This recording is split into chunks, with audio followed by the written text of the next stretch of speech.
KaraokeBooks. A Tale of Two Cities. Written by Charles Dickens. Audiobook. Chapter 38. A Hand at Cards. Happily unconscious of the new calamity at home, Miss Pross threaded her way along the narrow streets and crossed the river by the bridge of the Pont Neuf, reckoning in her mind the number of indispensable purchases she had to make. Mr. Cruncher, with the basket, walked at her side. They both looked to the right and to the left into most of the shops they passed, had a wary eye for all gregarious assemblages of people, and turned out of their road to avoid any very excited group of talkers. It was a raw evening, and the misty river, blurred to the eye with blazing lights and to the ear with harsh noises, showed where the barges were stationed in which the smiths worked, making guns for the army of the Republic. Woe to the man who played tricks with that army, or got undeserved promotion in it. Better for him that his beard had never grown, for the national razor shaved him close.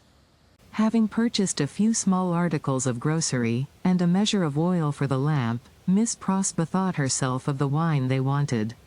After peeping into several wine shops, she stopped at the sign of the good Republican Brutus of Antiquity, not far from the National Palace, once and twice, the Tuileries, where the aspect of things rather took her fancy. It had a quieter look than any other place of the same description they had passed, and, though red with patriotic caps, was not so red as the rest. Sounding Mr. Cruncher, and finding him of her opinion, Miss Pross resorted to the good Republican Brutus of Antiquity, attended by her cavalier.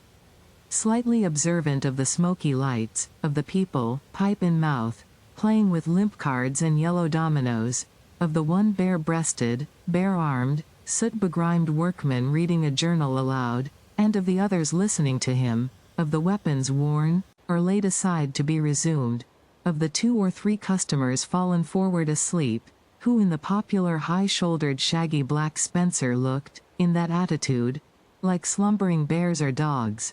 The 2 outlandish customers approached the counter, and showed what they wanted. As their wine was measuring out, a man parted from another man in a corner, and rose to depart.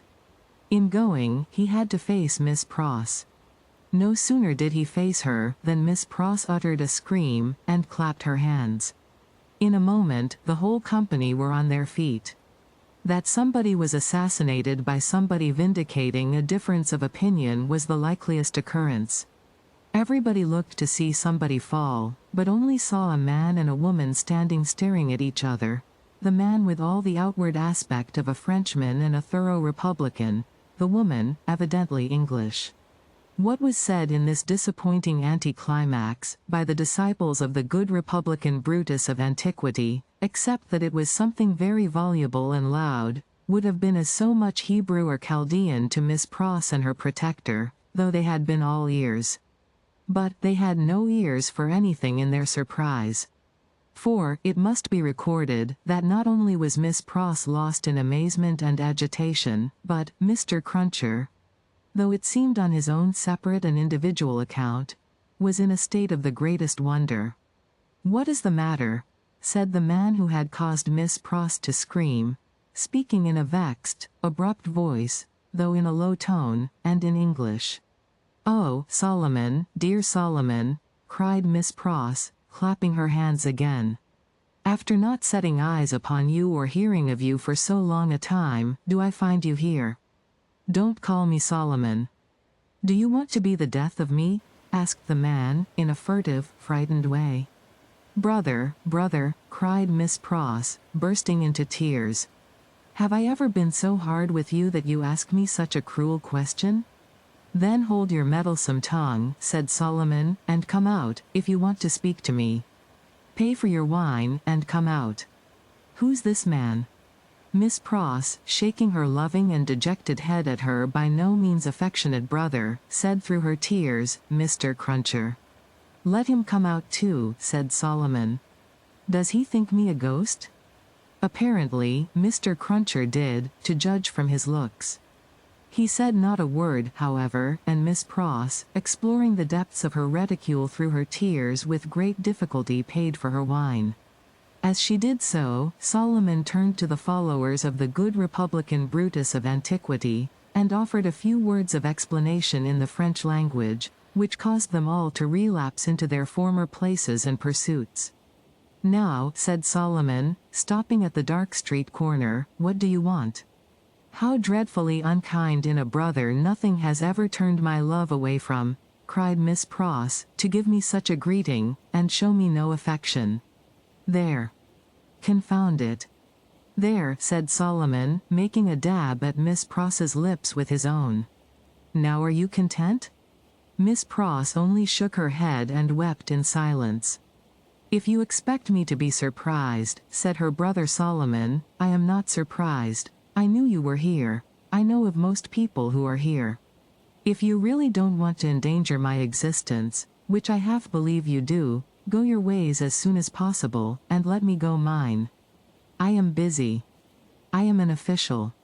"My English brother Solomon," mourned Miss Pross, casting up her tear-fraught eyes, that had the makings in him of one of the best and greatest of men in his native country, an official among foreigners, and such foreigners.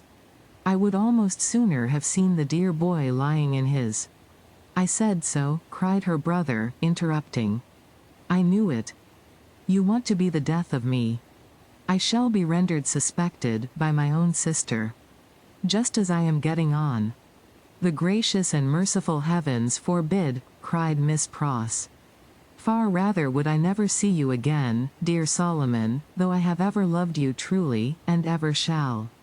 Say but one affectionate word to me, and tell me there is nothing angry or estranged between us, and I will detain you no longer." Good Miss Pross! As if the estrangement between them had come of any culpability of hers. As if Mr. Lorry had not known it for a fact, years ago, in the quiet corner in Soho, that this precious brother had spent her money and left her. He was saying the affectionate word, however, with a far more grudging condescension and patronage than he could have shown if their relative merits and positions had been reversed, which is invariably the case, all the world over, when Mr. Cruncher, touching him on the shoulder, hoarsely and unexpectedly interposed with the following singular question. "I say, might I ask the favor? As to whether your name is John Solomon, or Solomon John?" The official turned towards him with sudden distrust. He had not previously uttered a word. "Come," said Mr. Cruncher. "Speak out, you know." Which, by the way, was more than he could do himself. "John Solomon, or Solomon John? She calls you Solomon, and she must know, being your sister. And I know you're John, you know. Which of the two goes first? And regarding that name of Pross, likewise. That warn't your name over the water." "What do you mean?" "Well, I don't know all I mean, for I can't call to mind what your name was, over the water." "No?" "No. But I'll swear it was a name of 2 syllables. "Indeed?" "Yes. T'other one's was 1 syllable. I know you. You was a spy, witness at the Bailey. What, in the name of the father of lies, own father to yourself, was you called at that time?" "Barsad," said another voice, striking in. "That's the name for £1,000, cried Jerry. The speaker who struck in was Sidney Carton. He had his hands behind him under the skirts of his riding coat, and he stood at Mr. Cruncher's elbow as negligently as he might have stood at the Old Bailey itself. "Don't be alarmed, my dear Miss Pross. I arrived at Mr. Lorry's, to his surprise, yesterday evening. We agreed that I would not present myself elsewhere until all was well, or unless I could be useful. I present myself here, to beg a little talk with your brother. I wish you had a better employed brother than Mr. Barsad. I wish for your sake Mr. Barsad was not a sheep of the prisons."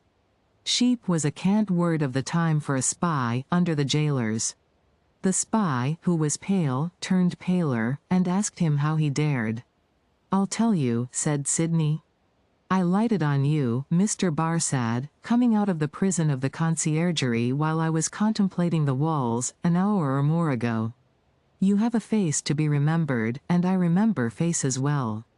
Made curious by seeing you in that connection, and having a reason, to which you are no stranger, for associating you with the misfortunes of a friend now very unfortunate, I walked in your direction.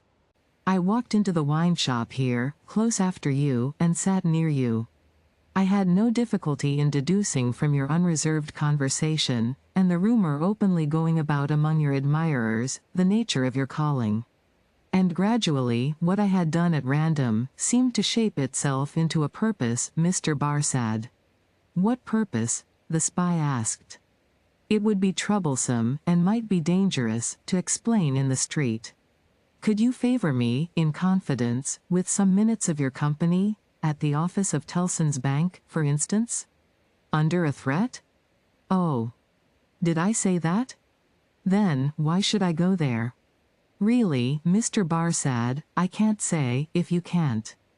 Do you mean that you won't say, sir? The spy irresolutely asked. You apprehend me very clearly, Mr. Barsad. I won't. Carton's negligent recklessness of manner came powerfully in aid of his quickness and skill, in such a business as he had in his secret mind, and with such a man as he had to do with. His practiced eye saw it, and made the most of it.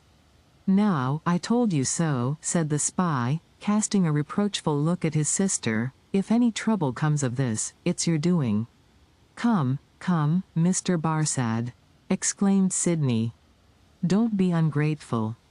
But for my great respect for your sister, I might not have led up so pleasantly to a little proposal that I wish to make for our mutual satisfaction. Do you go with me to the bank? I'll hear what you have got to say. Yes, I'll go with you. I propose that we first conduct your sister safely to the corner of her own street. Let me take your arm, Miss Pross. This is not a good city, at this time, for you to be out in, unprotected, and as your escort knows Mr. Barsad, I will invite him to Mr. Lorry's with us. Are we ready? Come then. Miss Pross recalled soon afterwards, and to the end of her life remembered, that as she pressed her hands on Sidney's arm and looked up in his face, imploring him to do no hurt to Solomon, there was a braced purpose in the arm and a kind of inspiration in the eyes, which not only contradicted his light manner, but changed and raised the man. She was too much occupied then with fears for the brother who so little deserved her affection, and with Sidney's friendly reassurances, adequately to heed what she observed. They left her at the corner of the street, and Carton led the way to Mr. Lorry's, which was within a few minutes' walk. John Barsad, or Solomon Pross, walked at his side. Mr. Lorry had just finished his dinner, and was sitting before a cheery little log or two of fire, perhaps looking into their blaze for the picture of that younger elderly gentleman from Tellson's who had looked into the red coals at the Royal George at Dover, now a good many years ago. He turned his head as they entered, and showed the surprise with which he saw a stranger. Miss Pross's brother, sir, said Sidney. Mr. Barsad. Barsad? Repeated the old gentleman. Barsad? I have an association with the name, and with the face. I told you you had a remarkable face, Mr. Barsad, observed Carton, coolly. Pray sit down. As he took a chair himself, he supplied the link that Mr. Lorry wanted, by saying to him with a frown, witness at that trial. Mr. Lorry immediately remembered, and regarded his new visitor with an undisguised look of abhorrence. Mr. Barsad has been recognized by Miss Pross as the affectionate brother you have heard of, said Sidney, and has acknowledged the relationship. I pass to worse news. Darnay has been arrested again. Struck with consternation, the old gentleman exclaimed, What do you tell me? I left him safe and free within these 2 hours, and am about to return to him. Arrested for all that. When was it done, Mr. Barsad? Just now, if at all. Mr. Barsad is the best authority possible, sir, said Sidney, and I have it from Mr. Barsad's communication to a friend and brother sheep over a bottle of wine, that the arrest has taken place. He left the messengers at the gate, and saw them admitted by the porter. There is no earthly doubt that he is retaken. Mr. Lorry's business eye read in the speaker's face that it was loss of time to dwell upon the point. Confused, but sensible that something might depend on his presence of mind, he commanded himself, and was silently attentive. "Now, I trust," said Sidney to him, "that the name and influence of Dr. Manette may stand him in as good stead tomorrow. You said he would be before the tribunal again tomorrow, Mr. Barsad?" "Yes, I believe so. In as good stead tomorrow as today. But it may not be so. I own to you, I am shaken, Mr. Lorry, by Dr. Manette's not having had the power to prevent this arrest." "He may not have known of it beforehand," said Mr. Lorry. "But that very circumstance would be alarming, when we remember how identified he is with his son-in-law." "That's true," Mr. Lorry acknowledged, with his troubled hand at his chin, and his troubled eyes on Carton. "In short," said Sidney, "this is a desperate time, when desperate games are played for desperate stakes. Let the doctor play the winning game, I will play the losing one. No man's life here is worth purchase. Any one carried home by the people today, may be condemned tomorrow. Now, the stake I have resolved to play for, in case of the worst, is a friend in the conciergerie. And the friend I purpose to myself to win, is Mr. Barsad." "You need have good cards, sir," said the spy. "I'll run them over. I'll see what I hold, Mr. Lorry, you know what a brute I am. I wish you'd give me a little brandy." It was put before him, and he drank off a glassful, drank off another glassful, pushed the bottle thoughtfully away. "Mr. Barsad," he went on, in the tone of one who really was looking over a hand at cards, "sheep of the prisons, emissary of Republican committees, now turnkey, now prisoner, always spy and secret informer, so much the more valuable here for being English that an Englishman is less open to suspicion of subornation in those characters than a Frenchman, represents himself to his employers under a false name. That's a very good card. Mr. Barsad, now in the employ of the Republican French government, was formerly in the employ of the aristocratic English government, the enemy of France and freedom. That's an excellent card. Inference clear as day in this region of suspicion, that Mr. Barsad, still in the pay of the aristocratic English government, is the spy of Pitt, the treacherous foe of the Republic crouching in its bosom, the English traitor and agent of all mischief so much spoken of and so difficult to find. That's a card not to be beaten. Have you followed my hand, Mr. Barsad?" "Not to understand your play," returned the spy, somewhat uneasily. "I play my ace, denunciation of Mr. Barsad to the nearest section committee. Look over your hand, Mr. Barsad, and see what you have. Don't hurry." He drew the bottle near, poured out another glassful of brandy, and drank it off. He saw that the spy was fearful of his drinking himself into a fit state for the immediate denunciation of him. Seeing it, he poured out and drank another glassful. "Look over your hand carefully, Mr. Barsad. Take time." It was a poorer hand than he suspected. Mr. Barsad saw losing cards in it that Sidney Carton knew nothing of. Thrown out of his honorable employment in England, through too much unsuccessful hard swearing there, not because he was not wanted there. Our English reasons for vaunting our superiority to secrecy and spies are of very modern date. He knew that he had crossed the Channel, and accepted service in France. First, as a tempter and an eavesdropper among his own countrymen there. Gradually, as a tempter and an eavesdropper among the natives. He knew that under the overthrown government he had been a spy upon St. Antoine and Defarge's wine shop, had received from the watchful police such heads of information concerning Dr. Manette's imprisonment, release, and history, as should serve him for an introduction to familiar conversation with the Defarges, and tried them on Madame Defarge, and had broken down with them signally. He always remembered with fear and trembling that terrible woman had knitted when he talked with her, and had looked ominously at him as her fingers moved. He had since seen her, in the section of St. Antoine, over and over again produce her knitted registers, and denounce people whose lives the guillotine then surely swallowed up. He knew, as every one employed as he was did, that he was never safe, that flight was impossible, that he was tied fast under the shadow of the axe, and that in spite of his utmost tergiversation and treachery in furtherance of the reigning terror, a word might bring it down upon him. Once denounced, and on such grave grounds as had just now been suggested to his mind, he foresaw that the dreadful woman of whose unrelenting character he had seen many proofs would produce against him that fatal register, and would quash his last chance of life. Besides that all secret men are men soon terrified, here were surely cards enough of one black suit, to justify the holder in growing rather livid as he turned them over. "You scarcely seem to like your hand," said Sidney, with the greatest composure. "Do you play?" "I think, sir," said the spy, in the meanest manner, as he turned to Mr. Lorry, "I may appeal to a gentleman of your years and benevolence, to put it to this other gentleman, so much your junior, whether he can under any circumstances reconcile it to his station to play that ace of which he has spoken.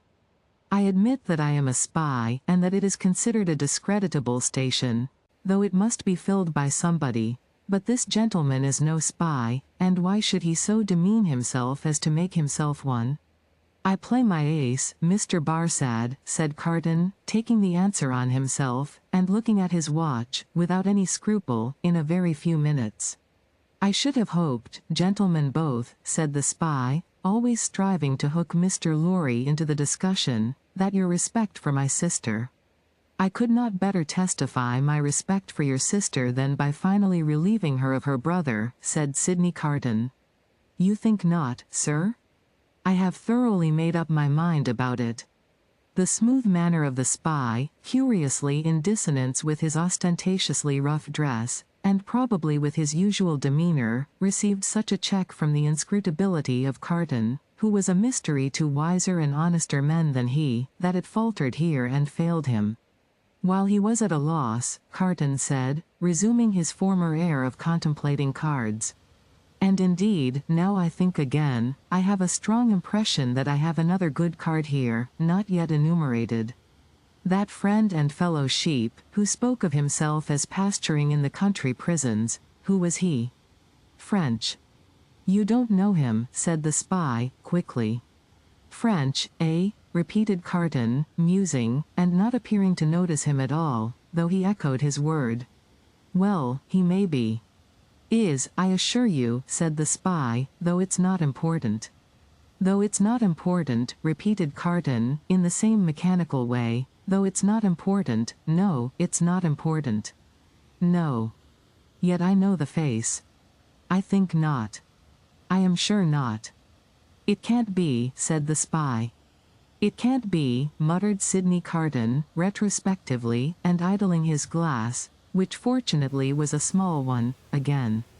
"Can't be. Spoke good French. Yet like a foreigner, I thought?" "Provincial," said the spy. "No. Foreign," cried Carton, striking his open hand on the table, as a light broke clearly on his mind. "Cly. Disguised, but the same man.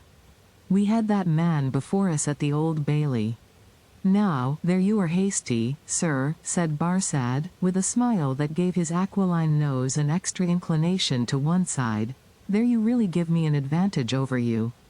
Cly, who I will unreservedly admit, at this distance of time, was a partner of mine, has been dead several years. I attended him in his last illness. He was buried in London, at the Church of St. Pancras in the Fields. His unpopularity with the blackguard multitude at the moment prevented my following his remains, but I helped to lay him in his coffin." Here, Mr. Lorry became aware, from where he sat, of a most remarkable goblin shadow on the wall. Tracing it to its source, he discovered it to be caused by a sudden extraordinary rising and stiffening of all the risen and stiff hair on Mr. Cruncher's head. "Let us be reasonable," said the spy, "and let us be fair. To show you how mistaken you are, and what an unfounded assumption yours is, I will lay before you a certificate of Cly's burial, which I happen to have carried in my pocket-book." With a hurried hand he produced and opened it, "ever since. There it is. Oh, look at it, look at it. You may take it in your hand, it's no forgery. Here, Mr. Lorry perceived the reflection on the wall to elongate, and Mr. Cruncher rose and stepped forward. His hair could not have been more violently on end, if it had been that moment dressed by the cow with the crumpled horn in the house that Jack built. Unseen by the spy, Mr. Cruncher stood at his side, and touched him on the shoulder like a ghostly bailiff. "That there Roger Cly, master," said Mr. Cruncher, with a taciturn and iron-bound visage. "So you put him in his coffin?" "I did." "Who took him out of it?" Barsad leaned back in his chair, and stammered, "What do you mean?" "I mean," said Mr. Cruncher, "that he warn't never in it." "No. Not he. I'll have my head took off, if he was ever in it." The spy looked round at the two gentlemen. They both looked in unspeakable astonishment at Jerry. "I tell you," said Jerry, "that you buried paving stones and earth in that there coffin. Don't go and tell me that you buried Cly. It was a take-in. Me and two more knows it." "How do you know it?" "What's that to you?" "Ecod," growled Mr. Cruncher, "it's you I have got a old grudge again, is it, with your shameful impositions upon tradesmen? I'd catch hold of your throat and choke you for half a guinea." Sidney Carton, who, with Mr. Lorry, had been lost in amazement at this turn of the business, here requested Mr. Cruncher to moderate and explain himself. "At another time, sir," he returned, evasively, "the present time is ill conwenient for explainin'. What I stand to, is, that he knows well wot that there Cly was never in that there coffin. Let him say he was, in so much as a word of one syllable, and I'll either catch hold of his throat and choke him for half a guinea." Mr. Cruncher dwelt upon this as quite a liberal offer, "or I'll out and announce him." "Humph. I see one thing," said Carton. "I hold another card, Mr. Barsad."